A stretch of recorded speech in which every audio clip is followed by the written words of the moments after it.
సోమకుడు అనే రాక్షసుడు వేదాలను అపహరించి సముద్ర గర్భంలోనికి తీసుకుని వెళ్తాడు. అప్పుడు విష్ణుమూర్తి మత్స్యావతారం ధరించి సోమకుడిని వధించి వేదాలను బ్రహ్మదేవుడికి అప్పగించిన సందర్భంగా మనం ఉగాదిని జరుపుకుంటాం. చైత్రశుద్ధ పాడ్యమి రోజున సూర్యోదయ వేళలో బ్రహ్మదేవుడు సృష్టిని సృష్టించాడని బ్రహ్మపురాణం చెబుతోంది.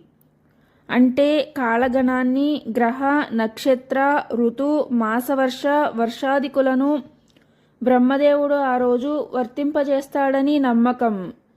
అంతేకాకుండా వసంత ఋతువు కూడా ఈరోజే ప్రారంభమవుతుంది. అందుకే నూతన జీవితానికి నాందిగా ఉగాది పండుగను జరుపుకుంటారు. ఈరోజు తలంటు స్నానం చేసి కొత్త వస్త్రాలు ధరించి దేవాలయాలకు వెళ్ళి పంచాంగ శ్రవణాన్ని వింటారు. ఈ వీడియో మీకు నచ్చినట్లయితే లైక్ చేయండి అండ్ మరిన్ని ఆధ్యాత్మిక విషయాల కోసం మన ఛానల్ని సబ్స్క్రైబ్